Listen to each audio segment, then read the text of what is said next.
Bonjour, nous sommes en 2021, nous sommes dans le site de l'Institut Docteur Angélique et je voudrais commenter ici la deuxième épître de Saint Jean. Une épître magnifique, très courte, qui est, je le crois, le testament de Saint Jean.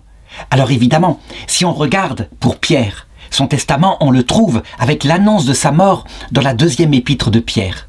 Pour saint Paul, c'est la même chose. On voit qu'il donne son testament spirituel dans la deuxième épître à Timothée, où là aussi, lui, il annonce sa mort. Quant à saint Jean, devenu très âgé, manifestement, mort dans son lit alors que tous les autres apôtres étaient morts. Lui qui, dans sa jeunesse, avait été surnommé par Jésus Boanerges, ça veut dire le fils du tonnerre, parce que il avait un tempérament très fort. Une fois, alors que Jésus l'avait envoyé en mission avec d'autres apôtres, et qu'il n'avait pas été reçu dans un village, il avait demandé au Seigneur la permission d'invoquer le ciel, comme Élie, et de faire tomber sur le village le feu de la terre. Et Jésus l'avait simplement grondé gentiment, parce que, en fait, avec un adolescent comme ça, plein d'énergie, plein de zèle, il savait que il y aurait une capacité à véritablement se mettre à l'école de la Vierge Marie, ce qu'il lui demanda de faire à sa croix, lorsqu'il lui confia Marie et qu'il la prit chez elle et il la fit sienne. On peut donc dire que ce jeune homme a reçu une formation à la meilleure école, la formation à l'école de Jésus, puis à l'école de celle qui avait compris de l'intérieur les choses, la Vierge Marie. Et ensuite, par la vie, par les épreuves de la vie. On raconte que alors qu'il était à Patmos, en exil, parce qu'il avait prêché à Éphèse et que, à l'époque, la religion chrétienne était considérée véritablement comme une nouvelle secte qu'il fallait réprimer, il eut l'apparition bouleversante qui lui fit écrire le livre de l'Apocalypse. Si le livre de l'Apocalypse est dans l'Écriture, alors que c'est un livre très compliqué à comprendre, avec des symboles qui partent dans tous les sens, qui pourraient même être mal compris et aboutir à une sorte de passion de l'eschatologie. Si elle est dans l'Écriture, c'est que manifestement, elle est de la main de Saint Jean. L'Église ne l'aurait jamais mise dans l'Écriture, même s'il y a d'autres apocalypses à cette époque-là, issus d'autres secteurs, du secteur juif en particulier, mais tout de même, il faut qu'elle ait eu une autorité très forte. Ce rêve, cette vision qu'il avait eue de l'Apocalypse le traumatisa tellement. Il vit l'épreuve qui devait s'abattre sur l'Église au cours de l'histoire qu'il décida, alors qu'il était le dernier, de mettre par écrit ce qu'il avait vu lui-même du Verbe de vie, ce qu'il avait vu de Jésus. Et c'est ainsi que sortit son évangile, l'évangile selon saint Jean, qui est le plus profond, le plus mystique de tous, le plus intellectuel, le plus théologique, et qui, je crois, est tout simplement l'évangile de Marie. Tout ce qu'il raconte sur la Trinité, que le Verbe procède du Père, que c'est par le Verbe que tout le monde a été créé, que le Verbe est donc la connaissance éternelle que le Père a de lui-même, et que ce Verbe s'est fait chair, et qu'il l'a touché, il l'a vu de ses mains, qu'il a vu aussi à la croix son cœur percé. Tout ce qu'il raconte dans son évangile, est d'une profondeur telle que, sans cet évangile, jamais l'Église n'aurait pu élaborer la compréhension de ce que c'est que la Trinité. L'Église aurait su que Jésus-Christ est Dieu. Saint Paul en parle, Saint Pierre en parle explicitement. Il suffit de lire le tout début de sa deuxième épître, où vraiment, là, il dit « lui qui est Dieu, Jésus-Christ qui est Dieu ». Et puis, Thomas le confesse, etc. Seulement, pour savoir comment il est possible qu'en un seul Dieu, il y ait trois personnes, sans saint Jean, je crois que l'Église ne l'aurait jamais compris. En tout cas, on peut dire que cet évangile, c'était un sommet. Et ensuite, étant devenu très âgé, il se mit à écrire avec son cœur plusieurs lettres. Bien évidemment, lorsqu'on demande aux exégètes, l'exégèse historico-critique étant une science, une pseudo-science selon moi, parce que très fragile, en réalité c'est plutôt une matière historique, donc quelque chose qui fonctionne avec beaucoup d'intuition, beaucoup de conviction, qui fonctionne avec peu de preuves solides. Si on demande à l'exégèse historico-critique qui s'est développée dans l'Église catholique dans les années 60-70, évidemment, cette deuxième épître de Saint Jean n'est pas de Saint Jean. C'est ce qu'ils diront unanimement. Il suffit de regarder par exemple l'article sur Wikipédia, où on verra que la critique historique à peu près unanime dit que ce n'est pas de Saint Jean, mais que ce serait d'une école de Saint Jean, peut-être même de Jean, le presbytre, ça veut dire un autre Jean. Une histoire très curieuse, une espèce d'invention qui n'a pas su identifier Jean, apôtre de Jésus, avec cet évêque tout humble, tout pauvre qu'il était devenu à la fin de sa vie. Et évidemment, il y a peu de rapport entre le jeune homme vigoureux et le vieil homme tout en douceur. Et pourtant, c'est le même, c'est le travail de l'Esprit Saint.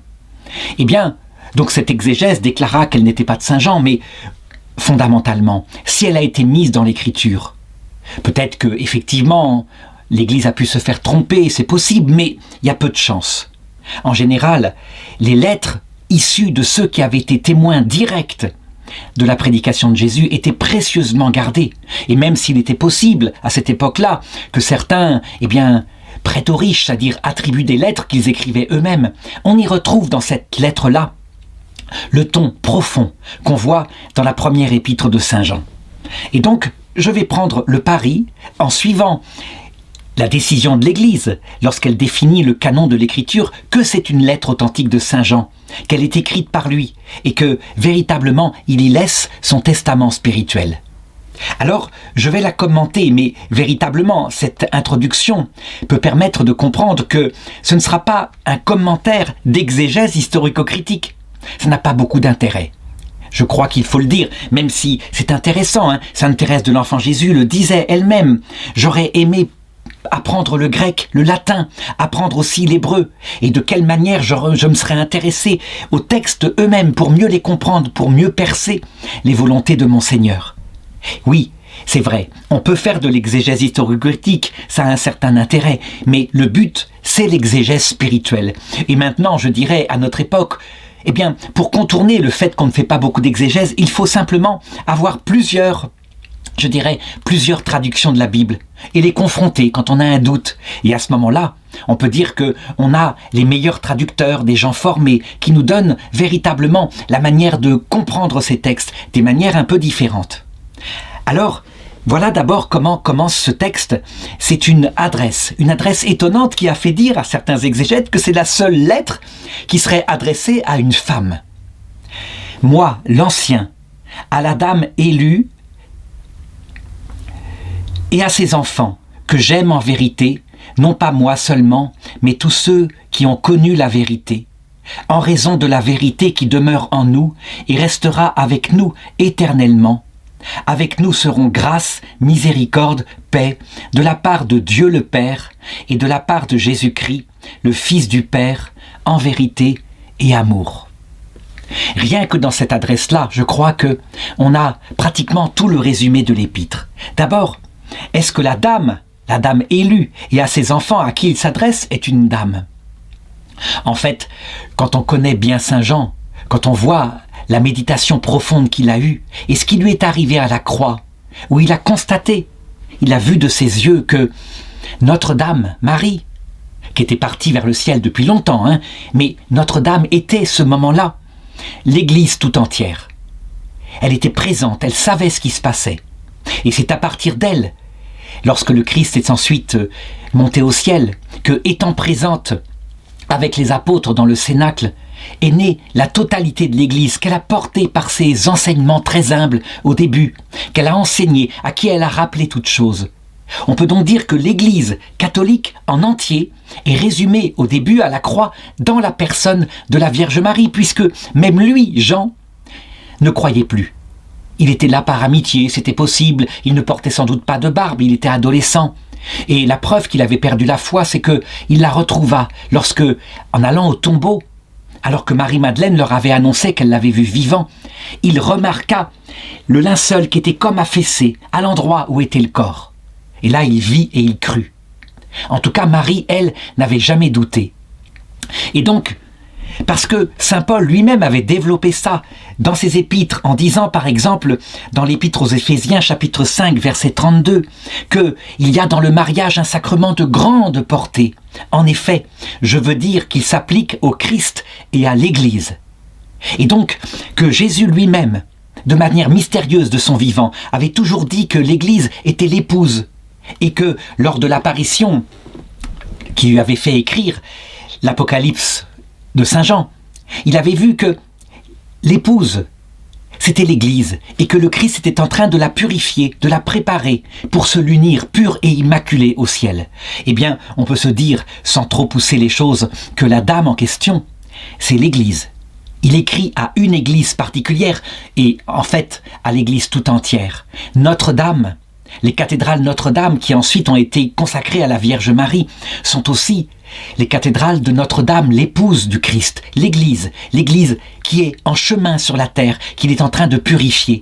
Et il donne à cette église et à ses enfants, c'est-à-dire nous-mêmes, qui sommes portés par son enseignement, il donne son testament. Quand je lis ce texte, évidemment, il y a une très grande profondeur mystique, c'est typique de Saint Jean. Il aime utiliser les symboles et il les comprend, et c'est à nous de les comprendre. Il est évident que l'exégèse historico-critique, peut-être, n'aurait pas cette approche qui est très profonde, et peut-être qu'elle en rira, mais peu importe. Il conclut cette introduction en disant « Avec nous seront grâce, miséricorde, paix, de la part de Dieu le Père et de la part de Jésus-Christ, du Fils du Père, en vérité et amour. » Je voudrais insister sur « en vérité et amour » parce que, on va le voir tout au long de cette épître, c'est la clé. Si on devait intituler cette épître, on prendrait cette phrase qu'on attribue à saint François de Sales. En lui, Jésus, vérité et amour marchent ensemble comme deux affectionnés. Il l'avait aussi attribué à la théologie. Il disait, dans la théologie, nous devons toujours faire marcher ensemble vérité et amour. Et ça, on peut dire que c'est la marque du Christ. Le Christ, quand on le verra nous apparaître dans sa gloire, ce qui nous apparaîtra en pleine lumière, c'est cette harmonie absolue entre vérité et amour. Jamais en lui, vérité ne sont séparées de l'amour. Je sais que dans certaines théologies, scolastiques en particulier, on prétend que tant que nous sommes sur terre, il est amour et miséricorde et il est prêt à nous pardonner 77 fois 7 fois. Avant de se transformer en un juge sans miséricorde, quel que soit le motif qui fait qu'on arrive de l'autre côté de cette vie, sans la grâce, pour nous conduire immédiatement en enfer éternel, que ce soit un enfant mort sans baptême, un pauvre pécheur fragile, un païen. Alors là, ça a émis des doutes, évidemment, parce que les païens, Jésus, quand même, textuellement le dit, il fait venir au paradis des gens en leur disant « Vous m'avez donné à boire quand j'avais soif, vous m'avez donné à manger quand j'avais faim. » Et eux répondent « Mais quand est-ce que ça nous est arrivé ?» Sous-entendu, on ne te connaissait pas. Ça veut dire donc que les hommes de bonne volonté seront bien heureux. Ça avait mis un doute dans la scolastique qu'avait fini par élaborer une théorie comme quoi leur bonne volonté était, sans qu'ils le sachent, une charité implicite, et donc ils étaient en état de grâce. Ce qui est absurde, ce que saint Jean va manifester ici, l'état de grâce sanctifiante. Comme le confirme le Concile de Trente, il est forcément fondé sur la foi parce que c'est un état d'amour réciproque, vivant, actuel, d'amitié surnaturelle avec Dieu. Et une amitié implicite, ça n'existe pas. Il faut donc obligatoirement connaître le cœur de celui qui est son ami, pour que réciproquement on puisse vivre de sa présence dans le cœur, ce qui est le salut. Ce qui ne veut pas dire que les païens, etc., sont damnés quand ils sont de bonne volonté, loin de là, mais qu'ils sont simplement dans le chemin de préparation. Comme l'était Nicodème, quand Jésus lui disait à cet homme profondément croyant, de bonne volonté, « Si tu ne renais pas d'en haut, de l'eau et de l'Esprit Saint », de l'eau, ça veut dire de l'humilité, de l'Esprit Saint, de l'amour vivant de Dieu dans ton cœur, tu n'entreras pas dans le royaume des cieux. Et donc si Nicodème n'était pas lui-même dans le salut, cet homme droit, alors à quel point on doit accepter ce que dit l'Église. Les hommes de bonne volonté ne sont pas dans le salut, ils sont en préparation au salut, une préparation qui va être efficace évidemment. Leur cœur est tout prêt et quand ils verront l'Évangile être proposé, ils se précipiteront vers l'Évangile, vers le Christ, ils l'aimeront de tout leur cœur, c'est évident qu'ils seront sauvés. Mais soyons précis. En tout cas, vérité et amour, je voudrais insister dessus. Et à quel point Jésus lui-même l'a révélé dans son évangile et dans l'évangile selon saint Jean, dans un texte qui, comme par hasard, a été contesté par des exégètes comme étant peut-être pas authentique parce que dans d'autres manuscrits de l'évangile selon saint Jean, il est situé à d'autres endroits. Et donc forcément, il a dû être ajouté. En réalité, c'est pas pour ça. C'est parce que il est tellement choquant pour la mentalité, je dirais juive de l'époque, que véritablement, on peut dire qu'il doit être authentique. Saint Jean n'a pas pu l'inventer. C'est le texte presque central qui manifeste cette union dans le Christ entre vérité et amour. Un matin, on amena à Jésus une femme qui avait été surprise en flagrant délit d'adultère. Et il y avait là des hommes, des pharisiens, des scribes, qui étaient pleins de rage et qui, véritablement, voulaient tendre un piège à Jésus en lui demandant « Toi, que dis-tu qu'il faut lui faire ?» Moïse dit qu'il faut lapider ces femmes-là. Et toi, qu'en dis-tu? Et Jésus était effectivement comme coincé, parce que s'il disait « oui, c'est vrai, factuellement, lapidez-la », sa miséricorde tombait de côté. Et donc le verset précédent qui dit « à lui, avec nous seront grâce, miséricorde, paix », s'écroule. S'il avait lapidé la femme adultère, on ne pourrait plus croire en son miséricorde, évidemment. Si par contre il disait « ne la lapidez pas », il se mettait en faute par rapport à la loi de Moïse de manière factuelle. Et là, les grands prêtres auraient pu dire, vous voyez, c'est un faux prophète, il contredit notre père Moïse. Alors Jésus se mit à écrire par terre et il ne disait rien. Et les gens attendaient sa réponse. Alors il se leva et il dit que celui d'entre vous qui n'a jamais péché, lui lance le premier la pierre. Et ils partirent tous, dit l'Écriture, avec beaucoup d'humour, en commençant par les plus vieux. Ce qui indique que, très souvent, les hommes qui sont vertueux, qui sont rigides dans leur vertu, très droits, sont ceux qui ont la vie secrète d'adultère la plus profonde, avec un problème à gérer leur sexualité, problème qui, évidemment, est mise comme conséquence du péché originel, afin d'éviter cet orgueil-là. La vertu, quand on croit l'avoir, évidemment, on doit toujours toucher sa propre misère, et donc Dieu laisse, tant que nous sommes sur terre, des foyers de péché en nous, de telle manière que personne ne puisse se tenir debout en disant « moi j'ai été parfaitement juste ». Et quand il arrive par hasard qu'un homme a vraiment réussi à vaincre toutes les pulsions en lui, alors son âme est en danger, parce que il développe à ce moment-là un grand orgueil et la certitude qu'il mérite par lui-même, par ses efforts, le paradis. Toujours est-il que, pour terminer l'histoire, Jésus resta seul avec la femme et il lui demanda « Femme, personne ne t'a condamnée ?» Et elle répondit, encore toute tremblante de ce qu'elle avait failli vivre, « Personne, Seigneur. » Alors il lui dit deux phrases qui résument, je dirais, cette union entre vérité et amour. « Moi non plus, je ne te condamne pas. Va, ne pêche plus. » Et les deux ensemble ne doivent jamais être séparés. C'est ce que Saint Jean va nous montrer ici dans son testament. Si on exalte la vérité, va, ne pêche plus, au point d'oublier l'amour, les petites brebis du Christ sont comme frappées par un glaive qui les tranche, qui, je dirais, ne les laisse pas vivantes, elles n'y arrivent pas, elles sont fragiles, etc. Mais si on exalte l'amour en croyant que on est soi quelqu'un de bien, en évacuant la vérité, sans dire que là, c'est un péché l'adultère, alors les petites brebis du Christ se noient. Elles se noient parce qu'elles ne savent plus où est le bien et le mal. Elles se disent « il est bon, il pardonnera, eh bien je me laisse aller à mon adultère ». Non, les deux ensemble doivent toujours marcher et ne jamais oublier. Le diable, celui qui divise, diabolos, ça veut dire ça.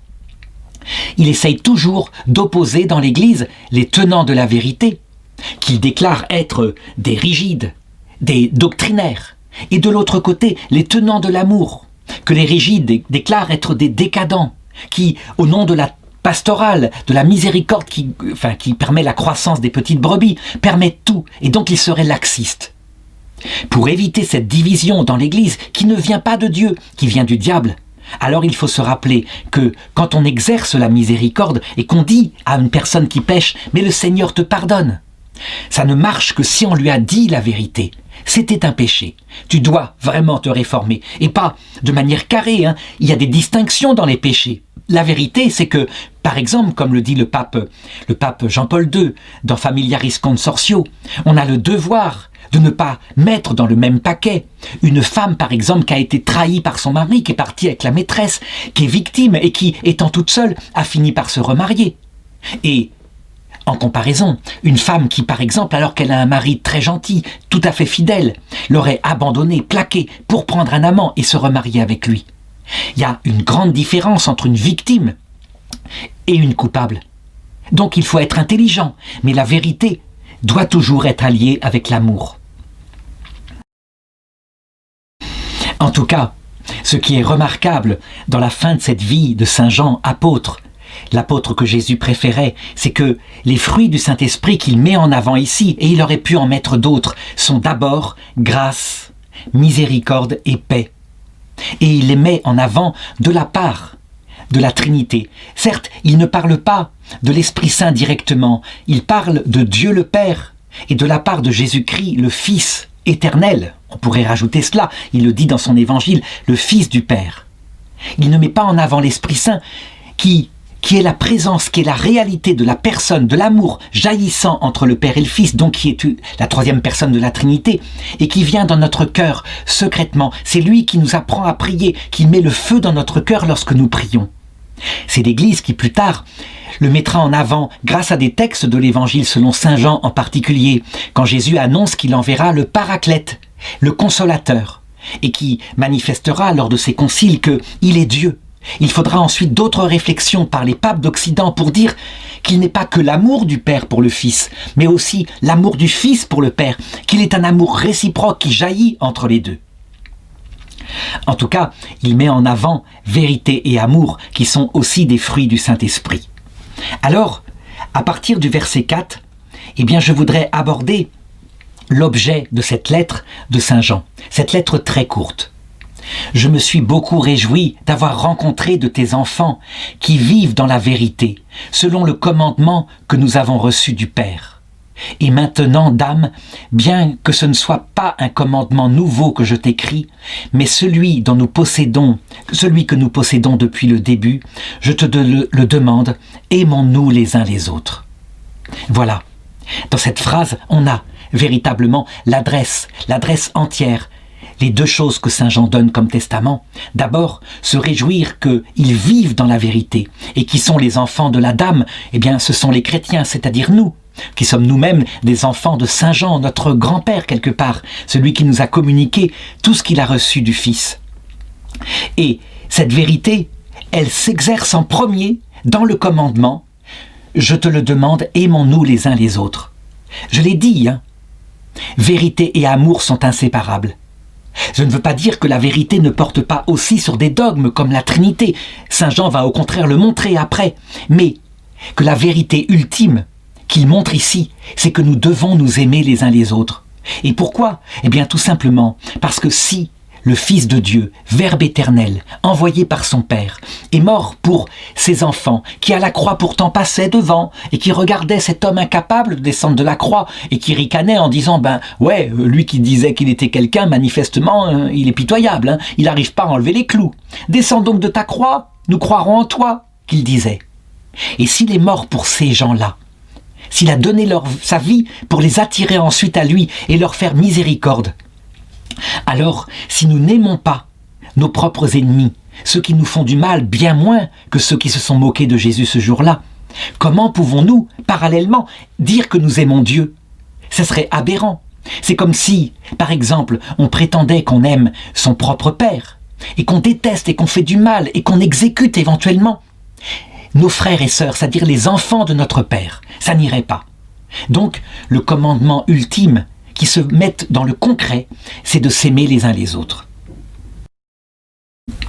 Alors, ce qui est extraordinaire, c'est qu'en quelques phrases, saint Jean va développer ce que c'est que l'amour, chose très essentielle, très importante pour notre époque. Nous croyons souvent que aimer son prochain, c'est un sentiment. Ça veut dire qu'en gros, on éprouve un sentiment pour son prochain. Saint Jean va montrer que ce n'est pas du tout ça, même si le sentiment, il ne l'exclut pas, mais ce n'est pas ça. Le sentiment, c'est un plaisir, c'est quelque chose qu'on ressent. Non, l'amour est autre chose, et il dit ceci. L'amour consiste à vivre selon ses commandements. L'amour consiste à vivre selon ses commandements.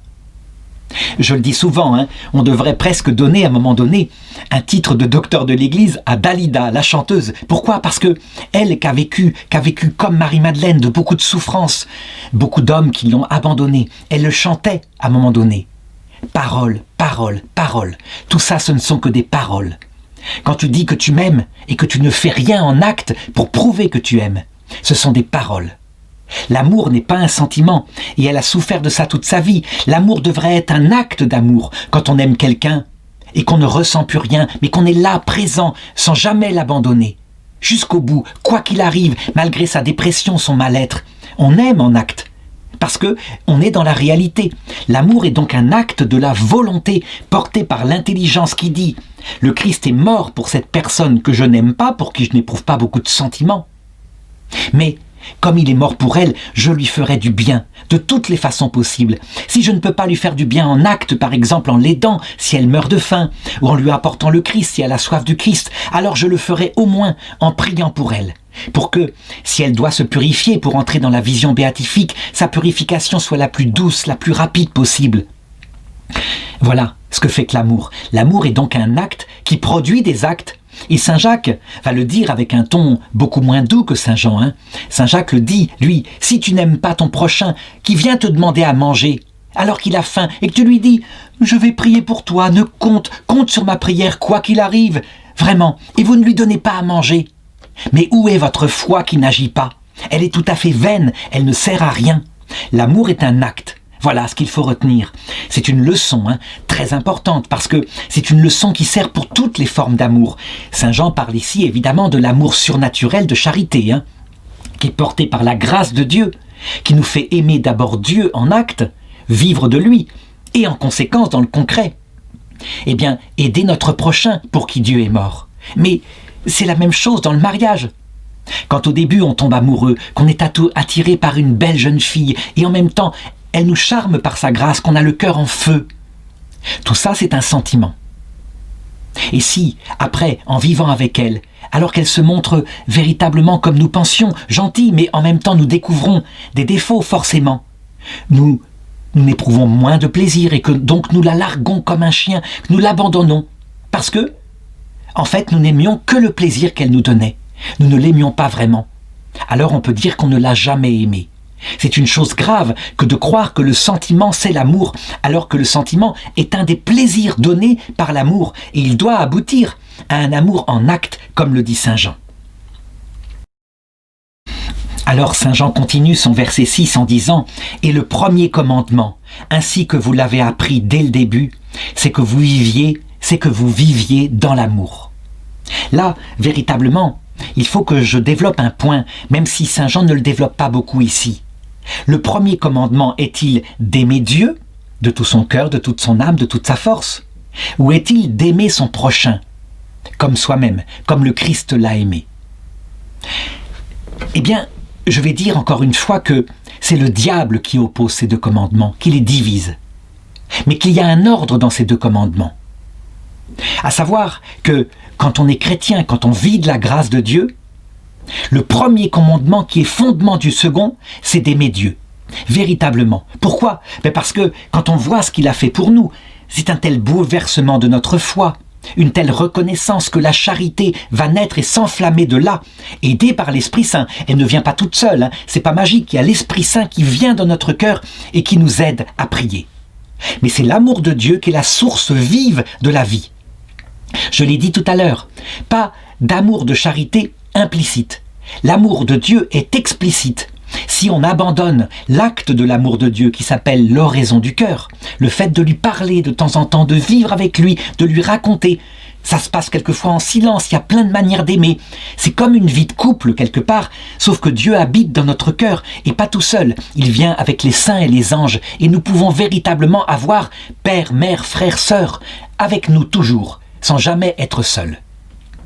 Si nous ne prions plus, c'est l'acte de l'amour de Dieu, la prière. Un peu comme dans le couple, ce serait la vie commune et les repas ensemble et les discussions et les actes de gentillesse. Si nous ne prions plus, nous ne pouvons plus être chrétiens. Il n'y a pas de chrétiens non pratiquants. Alors certains disent, mais oui, mais il y a des chrétiens qui ne vont plus à la messe. Est-ce qu'ils peuvent encore être chrétiens? En fait, les sacrements, où le Christ lui-même se fait présent dans le pain, ont comme fondement et comme but la prière du cœur. Évidemment, c'est logique. Si Jésus se met réellement dans le pain qu'il transforme, ce n'est plus du pain, c'est sa présence réelle. Il y a une transsubstantiation. Si nous le recevons, que nous l'avalons, qu'il vient dans notre ventre, ce n'est pas pour habiter notre ventre. D'ailleurs, il est digéré en quelques minutes. Donc il disparaît de sa présence eucharistique. C'est pour nous faire comprendre qu'il veut habiter en permanence dans notre cœur. Et cette présence dans le cœur, elle demeure, même quand les espèces sacramentelles ont disparu. Donc le but des sacrements, c'est l'oraison du cœur. C'est la vie actuelle, vivante, réciproque de la charité envers Dieu. C'est fondamental. Et donc, quand on voit, par exemple, à partir des années 60, certains prêtres en Occident qui disent « Mais ça, c'est une perte de temps. Oui, c'est la piété dans le temps. On va éliminer tout ça. Les statues des saints, on les élimine. L'Eucharistie, ça va devenir le repas du peuple. Soyons réalistes. Ce qui compte, c'est de faire du bien à son prochain. » donc de créer des banques alimentaires, d'augmenter le niveau de vie, de créer un paradis sur terre. Dieu nous veut comme ça. En s'éloignant de l'amour de Dieu, c'est comme si le sarment, la branche d'une vigne qui était plantée sur le pied de la vigne disait « Moi, j'ai pas besoin du pied de la vigne, hein. Ce qui compte, c'est les fruits. Et donc, je me coupe de la vigne et puis je m'occupe principalement et essentiellement des fruits. » Ça ne marche pas. La branche qui fait ça devient sèche et les fruits meurent et la charité envers le prochain meurt. Donc, quand on se coupe de l'amour de Dieu comme source de la vie divine, qu'on ne prie plus, on ne peut plus aimer son prochain. Saint Vincent de Paul, qui n'était pas tombé dans ces tentations-là, qui est celui qui a créé au XVIe siècle, on peut le dire, au XVIIe siècle, qui a créé presque toutes les œuvres de charité en France, et ça s'est répandu dans le monde entier. Il n'est pas seul, il y a eu aussi Saint Camille de l'Élise, je crois, en Espagne. Enfin, il y a eu plusieurs choses qui sont créées comme ça. En tout cas, il disait à ses novices, il l'a toujours dit, « Vous ne pouvez pas trouver Jésus dans votre prochain, par votre exercice d'infirmière, d'institutrice. Vous ne pouvez pas le trouver dans votre prochain avant de n'avoir passé de longues heures, de longs jours, de longs mois à le chercher pour lui-même. » Et il leur indiquait ainsi à quel point le noviciat, qui était un noviciat de prière et de contemplation, était important, que ce serait le fondement de leur vie. Il avait donc créé un ordre actif qui était un ordre fondamentalement contemplatif. Il ne faut pas se tromper. À l'inverse, ceux qui exaltent l'amour de Dieu totalement en disant c'est ça qui compte, il faut multiplier les chapelets, il faut multiplier la dévotion, et qui disent l'amour du prochain c'est pas mon truc, faut pas aimer le prochain, ça sert à rien, et qui quelquefois sont très durs dans leur propre maison. Ceux-là, eh bien c'est comme, je dirais, un sarment qui serait branché sur la vigne et qui refuse qu'apparaissent des fruits, qui se coupe. Alors le sarment, eh bien, la sève peut-être entre en apparence, mais en réalité très vite, elle bouchonne, elle se stérilise, et la branche elle-même se met à sécher et à mourir. On ne peut pas séparer ces deux commandements. Donc on le voit, il y a beaucoup de choses qui dans le christianisme doivent être unies. Toutes forment un seul édifice spirituel qui nous permet de nous approcher du Christ. Il y a des choses essentielles, des choses qui, évidemment, sont le cœur du mystère. Mais il y a des choses fondamentales dont on ne peut pas se séparer non plus. Et, en particulier, c'est ce qu'il va développer maintenant, la vérité. La vérité. Il faut absolument entretenir la vérité. En fait, ça fonctionne exactement comme dans un mariage. On aime sa fiancée, quelquefois pour sa beauté. Au départ, on ne la connaît pas encore, mais quand on apprend à connaître son âme, et qu'elle se montre bien, elle se montre conforme à ce qu'on a vu de l'extérieur, alors cette connaissance augmente l'amour. Et parce qu'on l'aime davantage, eh bien, cet amour augmente la connaissance. Mais il faut le savoir, la connaissance parfois chez nous est illusoire, imaginaire. On s'imagine que la beauté correspond à la bonté. Mais si elle est réelle, alors, quand la beauté correspond à la bonté, c'est fantastique. On ne se trompe pas et l'amour en prend des dimensions inouïes. Eh bien, c'est pareil avec le Christ. Quand on se convertit, souvent, c'est pour une raison affective. Il est venu dans notre cœur. On a senti qu'il rendait notre vie utile et le plaisir de le prier vient. Mais ce plaisir, cette utilité, ne sont que les occasions de la naissance de l'amour. C'est en le connaissant de plus en plus sur ce qu'il a fait que l'amour va s'enflammer. Et c'est ce que va dire Saint Jean à partir du verset 7. C'est que beaucoup de séducteurs se sont répandus dans le monde qui ne confessent pas Jésus-Christ venu dans la chair. Voilà bien le séducteur, l'antéchrist. Alors l'antéchrist, il faut le savoir, c'est la même chose. C'est un terme synonyme, sauf que un est en latin et l'autre en grec. Mais en réalité, c'est pas celui qui vient avant le Christ, c'est celui qui s'oppose au Christ. Même si on a pensé que anté voulait dire avant et anti voulait dire contre, c'est la même chose. Donc celui qui est contre le Christ, dit-il, c'est celui qui nie Jésus-Christ venu dans la chair. Et ça, je voudrais manifester véritablement à quel point c'est vrai. Quand on ne croit pas, quand on ne croit plus, quand on néglige le fait que sur la croix, cet homme dont je parlais tout à l'heure, qui mourait, qui ne pouvait pas enlever ses clous, du moins les gens se sont moqués de lui pour cela, est le créateur du monde, celui qui porte actuellement dans l'être les astres, les planètes, les galaxies, les anges. Si nous oublions ça, Nous ne comprenons pas. Et donc, tout est écroulé. En réalité, si Jésus-Christ, comme le disent par exemple les musulmans, n'est pas Jésus-Christ mais Judas, qui a pris sa place et les gens se sont trompés, ou si, comme le disaient, les Ariens, Jésus-Christ a vraiment été crucifié, mais c'était un homme, un simple homme, il n'était pas Dieu. Dans les deux cas, ça veut dire que le Père, Dieu, l'Éternel, le Créateur, a une fois de plus envoyé un copain, un ami, quelqu'un qu'il aimait bien, pour mourir à sa place. Alors que les hommes, ont peur de Dieu. Et donc, en conséquence, Dieu reste Dieu dans le ciel, le grand, le tout-puissant, celui qui est dangereux parce qu'il peut se venger, il peut punir, condamner à l'enfer. Et, je dirais, peinard dans son ciel, il envoie un serviteur sympa, Jésus-Christ, qui a été fidèle pour mourir sur la croix à la grande honte de l'humanité.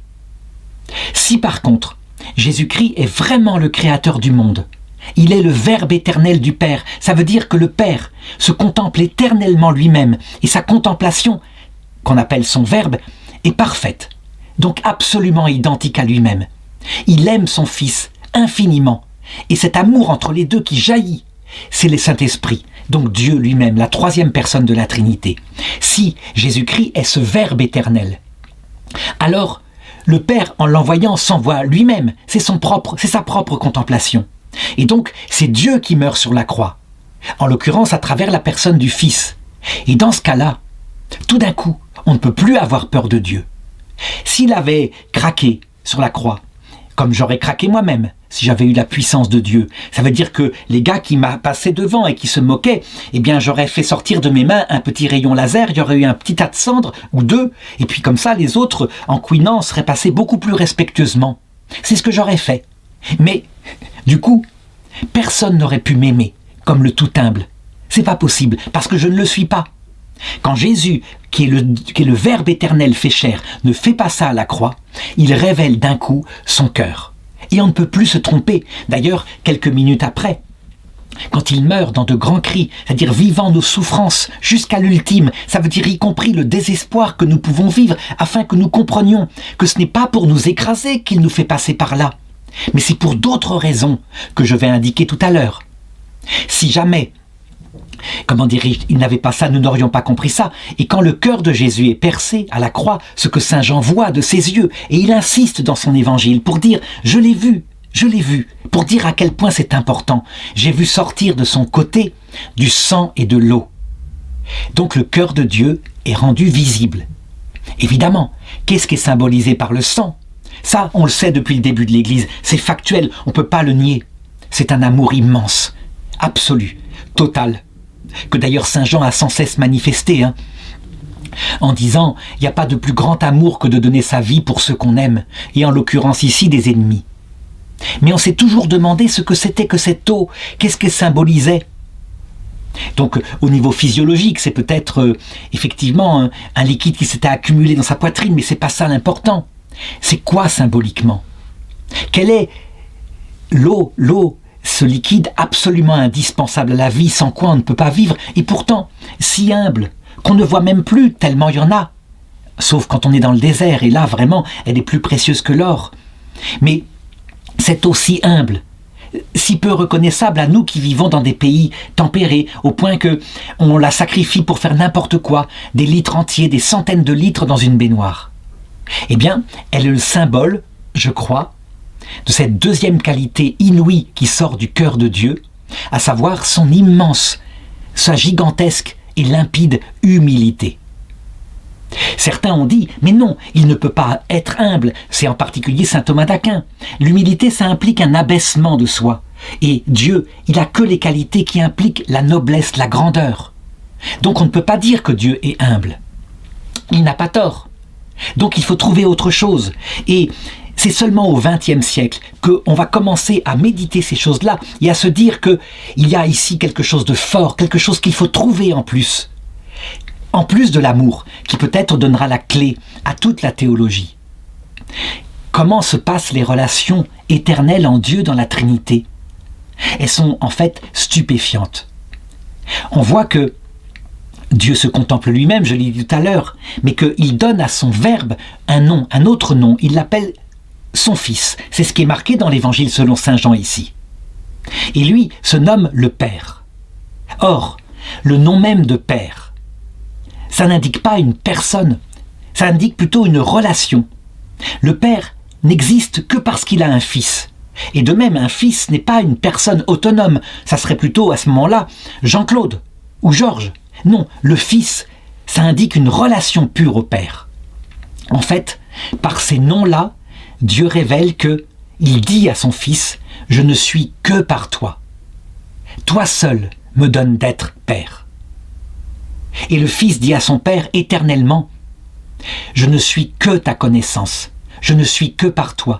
Toi seul me donnes d'être. » Alors, cette chose-là est dit explicitement dans l'Écriture, Quand par exemple, toujours dans l'Évangile selon saint Jean, Jésus-Christ dit du Père « Le Père est plus grand que moi. » Alors, les grands théologiens thomistes ont dit « Mais non, on le sait très bien, le Père n'est pas plus grand que le Fils, puisque le Fils est la contemplation parfaite, exacte, que le Père a de lui-même, donc ils sont absolument identiques. » Et c'est vrai, de même nature, lumière naît de la lumière, vrai Dieu naît du vrai Dieu. Donc pas un n'est plus grand que l'autre, et pourtant c'est factuel.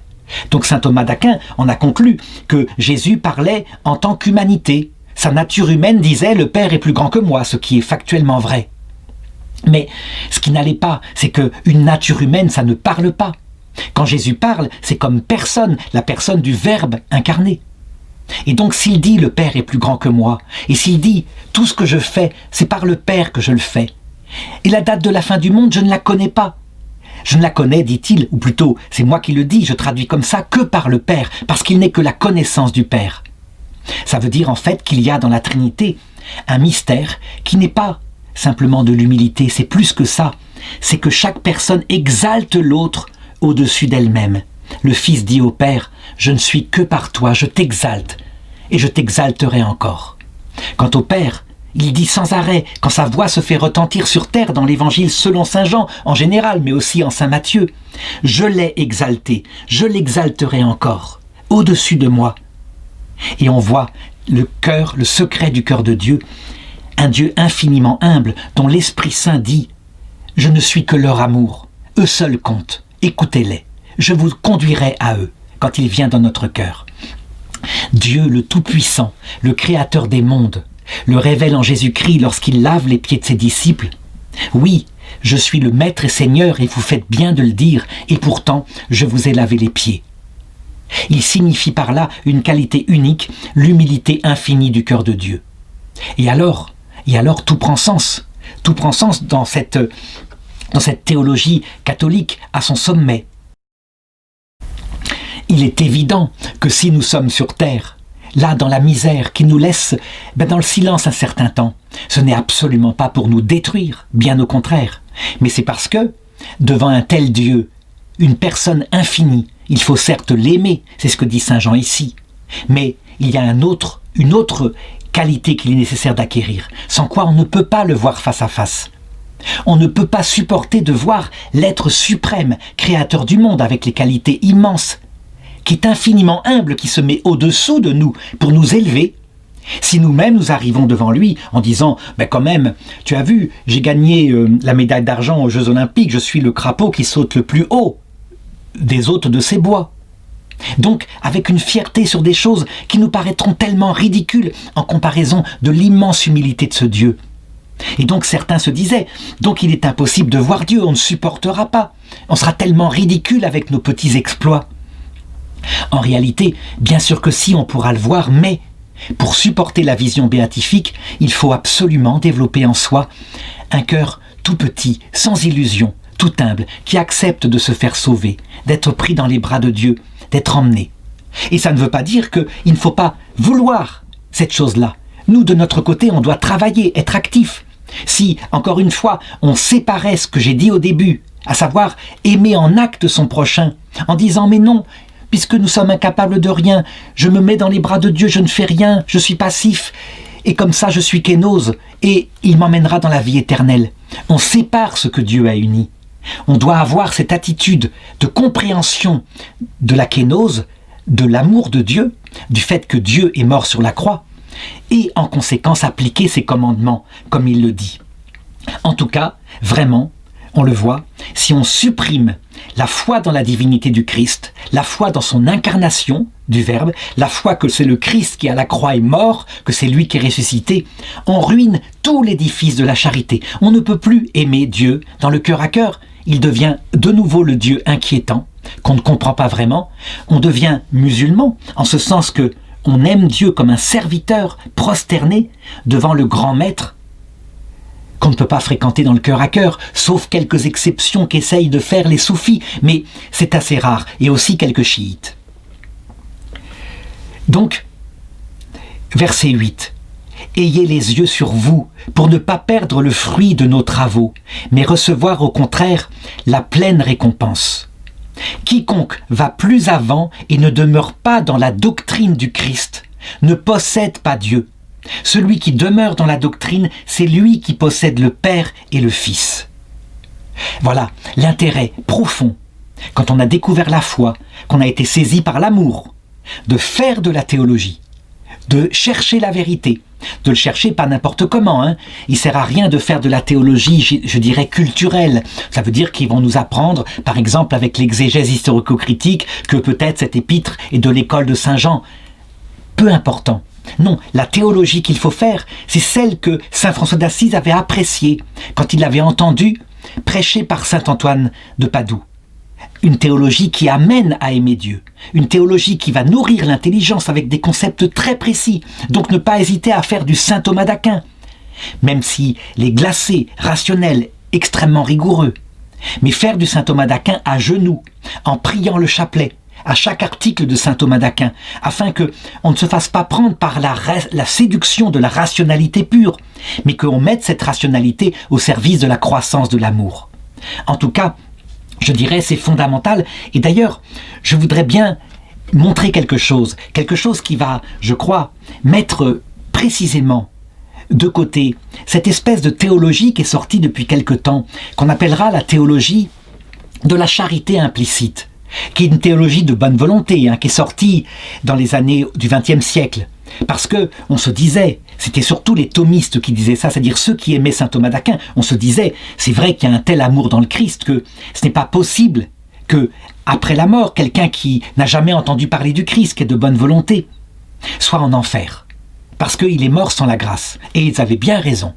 Et donc ils se sont dit, puisque l'Église confirme par les dogmes qu'il faut aimer Dieu, de charité pour être sauvé, et que tout homme qui est trouvé sans la grâce après la mort étant pris comme l'arrêt du cœur, est aussitôt conduit en enfer, alors il faut trouver une solution. Et ils trouvèrent comme solution, avec en particulier le cardinal Charles Journet, qui l'a le plus développé, que, en fait, les hommes de bonne volonté, sans connaître le Christ, sans avoir la foi, parce qu'ils faisaient du bien, qu'ils donnaient à boire à ceux qui avaient soif, à manger à ceux qui avaient faim, avaient en fait dans leur cœur une vraie charité, mais inconsciente. Et donc la grâce était en leur cœur, la grâce sanctifiante, sans qu'ils s'en rendent compte. Eh bien, ce texte-là manifeste que ce n'est pas possible, c'est une mauvaise solution, ce n'est pas la solution. Et comme je l'ai dit, ce qui ne veut pas dire que ces gens-là seront damnés, c'est évident, mais qu'il faut trouver une autre solution.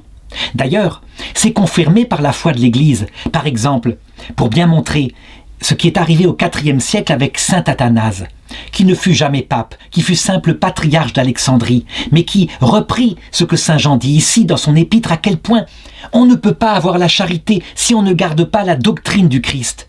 Et il allait jusqu'à dire, et l'Église fit de son credo, qui s'appelle le symbole quicumque, à cause du premier mot, quiconque veut être sauvé, eh bien elle fit de son credo un acte du magistère. Donc on peut le réciter, ce credo. Il fait partie de la foi catholique. Il est rapporté dans les actes de la foi catholique dans le Denzinger. Quiconque veut être sauvé doit avant tout tenir la foi catholique. S'il ne la garde pas entière et pure, il périra sans aucun doute pour l'éternité. Et voici la foi catholique. Et ensuite il dit, nous adorons un Dieu dans la Trinité et la Trinité dans l'unité, sans confondre les personnes, ni diviser la substance, etc. Et il donne tout le credo, qu'il termine par le credo dans la vie éternelle. Et à la fin, il dit, Telle est la foi catholique. Si quelqu'un n'y croit pas fidèlement et fermement, il ne pourra être sauvé. Alors, qu'est-ce que ça veut dire, très concrètement? Que, puisque le salut, c'est un amour d'amitié intime avec Dieu, aimé dans le cœur à cœur, et la venue du Saint-Esprit en soi, à qui on parle dans une oraison du cœur, c'est une vie nouvelle. Évidemment, s'il n'y a pas la foi, une foi qui fait connaître le cœur de son bien-aimé, on ne peut pas l'aimer non plus. Donc une charité implicite n'existe pas, je l'ai dit tout à l'heure, et elle est fondée sur la foi, ce que confirmera le Concile de Trente.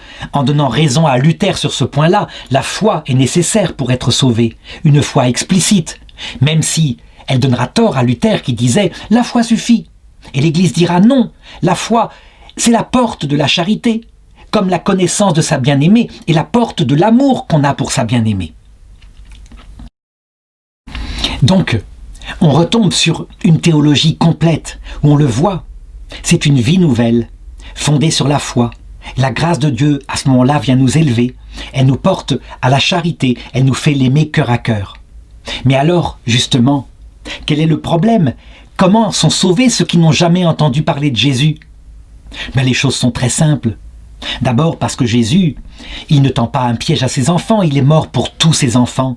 Ce que le Concile Vatican II va rappeler solennellement dans Gaudium et Spes 22.5.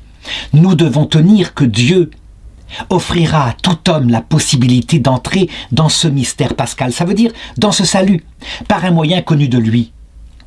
Ce moyen, il est raconté très simplement dans l'Évangile. C'est l'histoire des ouvriers de la 11e heure. Ça veut dire que Jésus donne une parabole très simple qui dit ceci. Un maître avait un champ qu'il devait cultiver et il trouva le matin des ouvriers. Il les appela à son champ en leur disant « Vous aurez ce soir une pièce d'argent ». Et ils allèrent travailler. Et puis il sortit de nouveau à midi et il trouva des ouvriers qui étaient là à rien faire et il les appela. Et il leur dit « Vous aurez une pièce d'argent ». Et puis arriva le soir et il trouva, très tard, à la 11e heure, des ouvriers qui étaient restés toute la journée sans rien faire et ils disent « Que faites-vous là? Vous ne travaillez pas à ma vigne ?» Et eux dirent « Ben non, personne nous a appelés. Eh bien, allez travailler à ma vigne. » Et puis quand arriva le soir, où devait être reçu le salaire, il donna au premier, ceux qui étaient arrivés très tôt le matin, une pièce d'argent. Puis au second, une pièce d'argent. Et ceux qui étaient arrivés le matin regardaient avec un œil un peu torve. Puis quand arriva les derniers, qui avaient travaillé quelques minutes, il leur donna une pièce d'argent. Et là, les premiers dirent « Mais qu'est-ce que c'est que cette histoire-là? Nous pensions que tu allais nous donner plus. Quand même, ils n'ont travaillé qu'une minute et nous avons porté tout le poids de la chaleur. » Alors le maître de la vigne leur dit « Je ne vous cause pas de tort. Que me voulez-vous? Pourquoi êtes-vous ainsi jaloux? Qu'est-ce qui vous importe? Moi, je vous ai donné ce que je vous ai promis. Quant à eux, que vous importe si je suis bon? » Les ouvriers de la 11e heure, c'est quoi? C'est tout simplement les gens que, quand ils n'ont pas eu la chance comme nous d'être appelés au début de notre vie ou au milieu de notre vie par une conversion, il ne tend pas un piège. Il appelle ces gens-là à ce que nous ne voyons pas de la vie humaine, l'heure de la mort, tout simplement. La 11e heure, c'est quoi? Eh bien, c'est ce passage de la mort, c'est le couronnement de la vie. Et d'ailleurs, c'est tellement logique, c'est tellement simple, cet appel-là, que si nous croyons que le Seigneur, dans ce que nous voyons de la vie terrestre, nous a livrés à de l'ignorance en partie, et en partie à de la faiblesse, c'est-à-dire des pulsions, le fomes peccati que nous n'arrivons pas à régler en nous. Donc que nous péchons par faiblesse et par ignorance, que nous ne péchons pas souvent en tout cas, oui c'est très rare, par pleine lucidité, donc en sachant ce que c'est que le paradis, ce que c'est que l'enfer, en choisissant l'enfer, sans aucun manque de maîtrise de soi. Si nous croyons que seul le péché contre l'Esprit Saint, donc ce troisième péché, parfaitement lucide, parfaitement maîtrisé, existe en enfer, alors il est évident que au couronnement de ces vies, le dernier acte de cette vie qui en fait partie, donc à l'heure de la mort, Jésus-Christ nous rend la pleine connaissance, la pleine maîtrise de nous-mêmes. Mais cette fois, nous avons l'expérience, nous avons vécu en cette terre. Et il nous permet de le choisir ou de le refuser librement. Et si quelqu'un arrive après cette mort, qu'est ce passage où le Christ paraît, accompagné des saints et des anges, s'il arrive dans l'autre monde sans la grâce, mais c'est pour une raison très différente, c'est pas de sa faute. Pardon, c'est de sa faute. C'est parce qu'il l'a refusé parfaitement librement. C'est le blasphème contre l'Esprit Saint qui est toutes sortes de péchés, que face au Christ, qui nous apparaît, qui nous montre son évangile, qui nous libère de nos maladies. Comme Jésus dit, allez dire à Jean-Baptiste, les boiteux marchent, les aveugles voient, et la bonne nouvelle est annoncée aux pauvres. Et heureux celui qui ne trébuchera pas à cause de moi. Eh bien, c'est ce qui se passe en réalité à l'heure de la mort. Et donc un homme qui arrive après la mort sans la grâce, c'est parce qu'il ne la veut pas. Il choisit librement l'enfer. Et là, tout devient cohérent, évidemment. Cependant, si toute la plénitude de ce que Jésus a révélé n'est pas dite, n'est pas mise à la conscience de l'Église, mais est mise petit à petit au cours de l'histoire, c'est pour des raisons simples. C'est parce que, au début de l'Église, eh bien, le cœur des hommes est un peu dur. Il exalte, il a tendance, c'est ce qu'on voit dans les grands théologiens de l'Orient. Donc, pendant les 6 premiers conciles œcuméniques, la tendance à exalter la vérité et à oublier l'amour, et à oublier l'humilité, et à pratiquer au nom de la vérité de l'excommunication, de la malédiction, en oubliant d'être miséricordieux. Et donc, eh bien, dans ce cas-là, il cache certains secrets qu'il révélera, qui sont présents dans l'unique révélation, qu'il révélera en leur temps. Par exemple, par des saints comme Sainte Faustine, la sainte de la miséricorde, etc. Alors, en tout cas, c'est comme ça que Saint Jean conclut son épître. Si quelqu'un vient à vous apporter cette doctrine, ne le recevez pas chez vous et abstenez-vous de le saluer. C'est-à-dire cette doctrine qui refuse la divinité du Christ, qui refuse aussi tout ce que Saint Jean a raconté, comment du cœur de Dieu est sorti du sang et de l'eau à la croix. Ne le recevez pas chez vous, abstenez-vous de le saluer, ça veut dire ne l'écoutez pas. N'écoutez pas quand vous êtes une petite âme, par exemple, quelqu'un qui dirait que l'évangile, c'est d'abord une mauvaise nouvelle, qui annonce que 99% des gens vont être damnés, que c'est comme ça, et que, éventuellement, les enfants morts sans baptême seront damnés pour l'éternité, séparés de Dieu, sans souffrance, c'est pas de leur faute, c'est de la faute d'Adam et Ève. Il faut pas écouter ça, il faut plus l'écouter. On a pu l'écouter à un certain moment donné parce que c'était l'époque où le cœur de l'homme était encore dur, mais quand le Concile Vatican II arrive, que ce concile pleinement spirituel donne un pas de plus dans la connaissance du Christ. Il faut garder entièrement le Concile Vatican II et donc ne pas écouter ceux qui le nient en disant « Regardez, c'est un concile humaniste sans Dieu. » Mais non, c'est pas Vatican II. C'est la génération de mai 68 qui est humaniste sans Dieu. Il faut être capable donc de cela. Sachant en plus que, au cours des temps qui vont suivre, l'Église sera réduite à tellement d'humilité, tellement d'amour que, de plus en plus comme Saint Jean, comme le vieux Saint Jean dans cet épître, elle indiquera simplement les secrets du cœur de Dieu de plus en plus et sans plus jamais condamner. Verset 11. Celui qui le salue participe à ses œuvres mauvaises. Ça veut dire, à un moment donné, il ne faut rien garder de ce qui est la négation du Christ. Il faut garder uniquement la plénitude de l'Évangile enseigné par la plénitude de l'Église. Donc la totalité, comme disait le pape Benoît XVI, la totalité des conciles, sans herméneutique de la rupture. Ça veut dire qu'il ne faut pas garder ceux qui disent « mais non, il n'y a que Vatican II qui est valable et tout le reste est périmé ». Et il ne faut pas écouter non plus ceux qui disent « mais non, il n'y a que les dogmes d'avant qui sont valables et Vatican II c'est périmé, c'est faux, c'est un faux concile franc-maçon ». Il faut garder la totalité du magistère.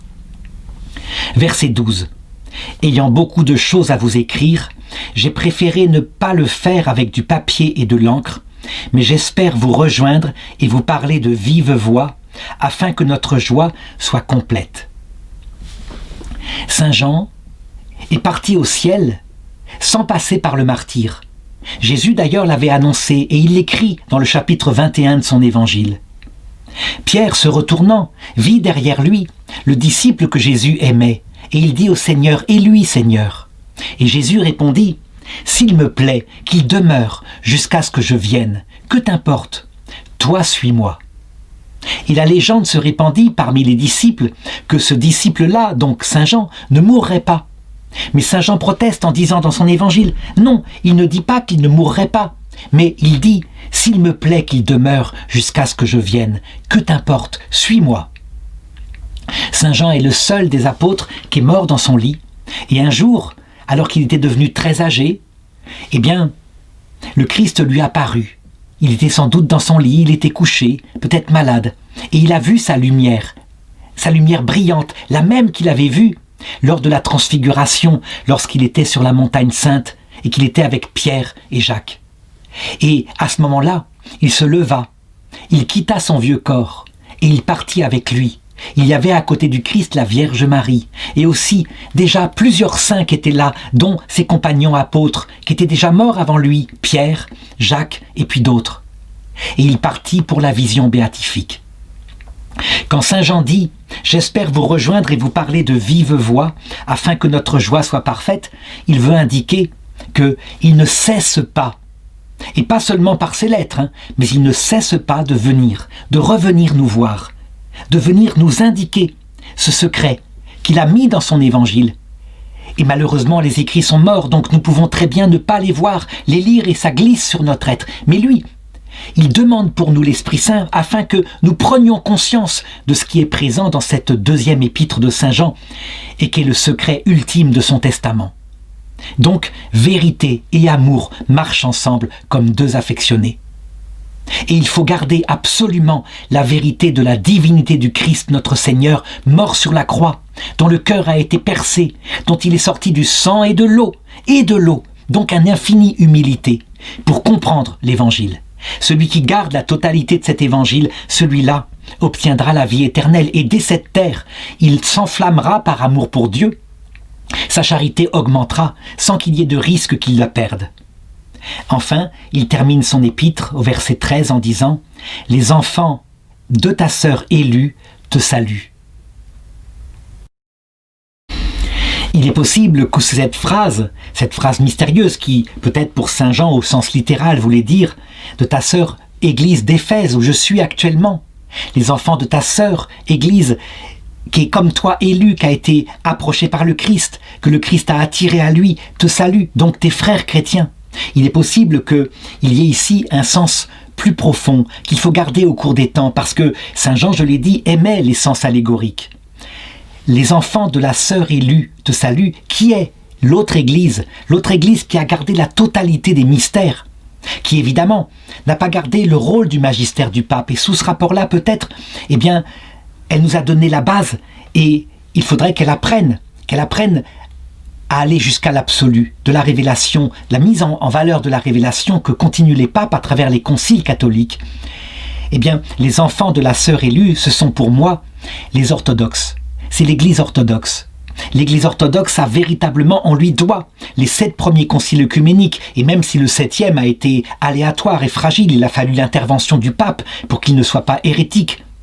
Il allait condamner les images saintes, et c'est le pape qui a dit « mais non, c'est faux ça, il faut garder les images, etc. » En tout cas, toute la foi dans la Trinité, dans la divinité du Christ, nous a été donnée par notre Église sœur, qui nous salue. Et c'est vrai que grâce à l'instrument de la philosophie grecque dont elle s'est servie durant les 6 premiers conciles œcuméniques, c'est à l'Église orthodoxe que nous, qui vivons en Occident et qui avons ensuite répandu l'Évangile dans le monde entier par nos missions, c'est grâce à eux que nous avons très précisément la connaissance de la possibilité de la façon dont la Trinité peut être un seul Dieu, vraiment un seul Dieu, et pourtant en 3 personnes réelles, différentes les unes des autres, s'aimant les unes les autres.